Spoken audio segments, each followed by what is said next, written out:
Let's get right into the heads rolling when it comes to this situation, because I did all the background with the first video of the day. It was a very tough video to make. Okay, you'll never see the behind the scenes cut on that one, but had to stop a couple of different times because this is just, it's such a wacky situation, man. I still can't even process it. Here we are. You guys are seeing this 2 days after the event, and yeah, I'm recording this Thursday evening, and it's still a lot, because I said it before, like the best way that I can summarize the situation was it's Charlie Kirk. Okay, it's Charlie Kirk. It's not a radical. It's somebody who's just so moderate. He's somebody who embodies the most milquetoast, moderate positions that at the workaday people, not just conservatives, but just regular, general, average people hold. And they killed him for it. It doesn't make any sense at all whatsoever. But what makes even less sense is celebrating that death. But for the first time in a long time, whenever we've seen, and I've covered a lot of it over the 5 years that I've been on YouTube, been on social media, and just whenever this type of senseless violence ends up happening, you normally see the customary celebration videos that are all over the internet. But this time, this is the first time that I have seen such swift retribution, where people are posting these disgusting celebratory videos, calling for, okay, and exposing themselves as advocates for violence, and then facing the repercussions within hours. You love to see it. The tide is turning, okay? There is a massive course correction ahead. I'm upset that it had to come to pass at the death of somebody with still so much to live for, so much to do, and so much to give. But Canadian leftist, yes, because this shit is international. Like I've said before, it's like, I'm a Canadian, Northern Alberta, that's where I am at. So seeing somebody hold Charlie Kirk's opinions, it's like, it's all around me, man. You take a look at Grand Prairie's voting record, and yeah, anywhere between 80 to 90% conservative. Doesn't necessarily mean that we're, like a super based part of the world, because there's a lot of subversionists, subversive elements in that Canadian Conservative Party, and oh boy, I have seen quite a few of them recently, but that's another topic for another time. But yes, Canadian leftist, that Devin Cassidy, who worked, yes, at Legal Aid BC, they always work for the government, and I've seen something, I've talked about this before, but a very shocking statistic about Canadian workers, like 60% of them directly or indirectly work for the government. So why do you think there is such big overreach, and why do you think all of these leftist politicians continue to get voted in? Oh, right, because they hold the purse strings. Yes, who worked at Legal Aid BC, has been fired. Yay, she posted a video of herself hysterically laughing and celebrating the killing of Charlie Kirk. Legal Aid BC has released a statement calling her now a former employee. You love to see it.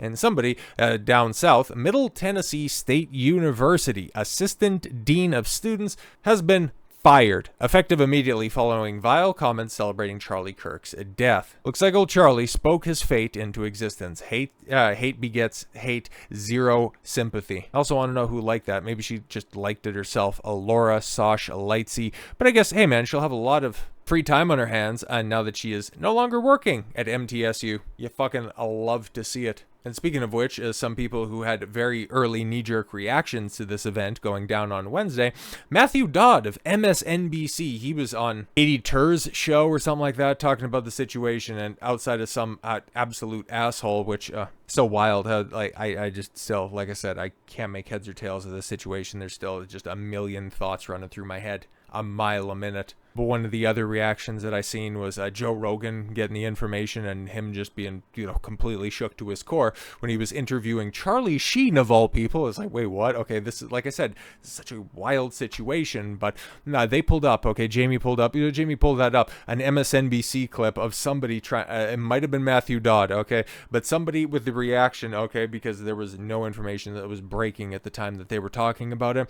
Oh, maybe somebody in the crowd of the thousands of people that turned out for Kirk's final event. Maybe they were firing off their gun in celebration. Yeah, and clipped him in the neck. What the fuck are you talking about? There are some dumb motherfuckers that are out there, but at least they have one fewer walking the halls of MSNBC, or apparently in the near future, MS Now, or in the very, very, very near future, MS Cancelled. But Matthew Dowd, yes, fired from MSNBC for Charlie Kirk comments. During MSNBC's coverage of the Kirk shooting, anchor Katie Tur asked Dowd about the environment in which a shooting like this happens. Dowd responded with the following about Kirk. He's been one of the most divisive, especially divisive younger figures in this, who is constantly sort of pushing this sort of hate speech or sort of aimed at certain groups. And I always go back to hateful thoughts lead to hateful words. Yes, and you're surrounded and you're working in worked in the mainstream media. Hateful thoughts lead to hateful words, which can lead to hateful actions. Yeah, you never see the right carry out any of this shit. Just saying. It always seems to come from one specific fucking direction, huh?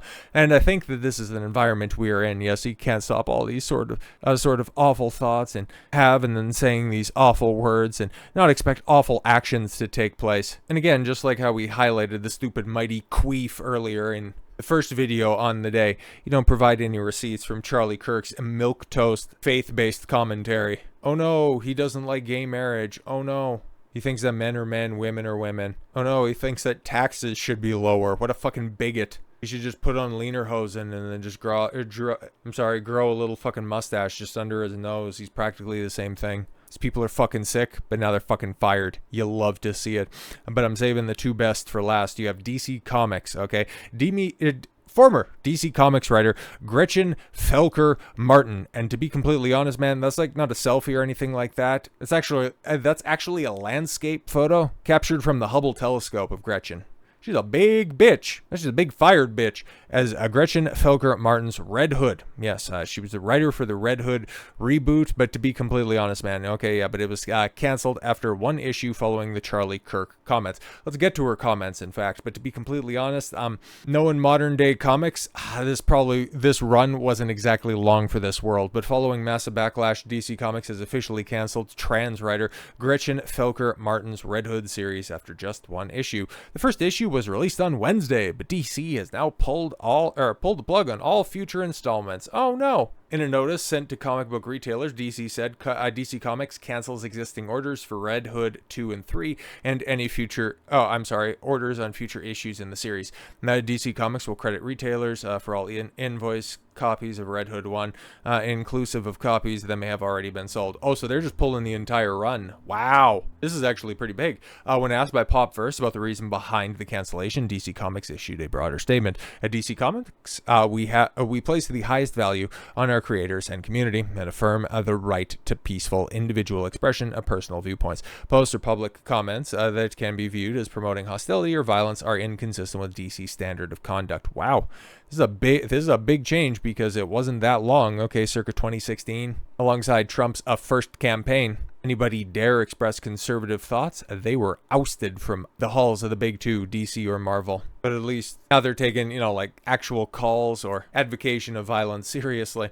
The move follows backlash against Felker-Martin, who celebrated the assassination of conservative activist Charlie Kirk on social media. Yes, thoughts and prayers, you Nazi bitch. I hope the bullet's okay after touching Charlie. Over on Blue Sky. Yeah, big shock on that one, huh? Felker-Martin had previously written a short story in Harley Quinn 41 in 2024 before DC announced her Red Hood ongoing series for mature readers in 2025. And now, your entire Red Hood run, not exactly a small character, by the way, has been pulled and will be forgotten to time just like you, well, at least 42% of the time. But the big one, and the one that I was like, wow, really, huh?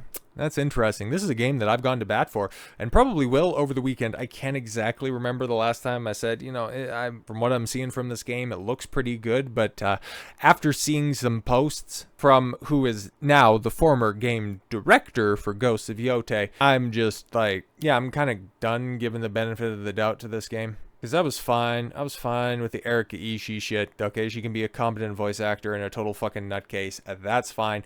That's all well and good. But when you have somebody come out and actively advocate and continue to antagonize after an assassination, you can go fuck yourself and everything that you're a part of. And yes, senior Sucker Punch developer Drew Harrison, reportedly fired after celebrating Charlie Kirk's tragedy. And then, yeah, it took a day. It took a day for anything to happen, at least at this point in time as of Thursday evening. Sucker Punch, Sony, PlayStation haven't made an official statement on this. So yeah, they tried to silently push this under the rug. But this fucking freak out here trying to stoke the fires even more by continuing to double down. Yeah, man, I don't have to bash the game. I can just go ahead and report the truth on it. I thought it was looking good. I was really hoping for something spectacular to follow it up on. But at this point in time, man, if you're going to let freaks like this work on the game, if you thought the pre-order numbers were looking dire heading into this event. I don't think that they're going to be ticking up anytime soon. But yes, the fallout over the senior Sucker Punch production developer mocking the death of Charlie Kirk has escalated.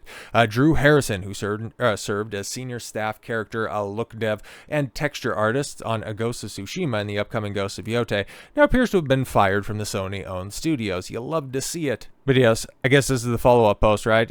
If standing up against fascism is what cost me my dream job I held for 10 years, I would do it again 100 times stronger. It's interesting, right? Because you want to call Charlie Kirk a fascist, but isn't one of the tenets of fascism killing the people that you disagree with?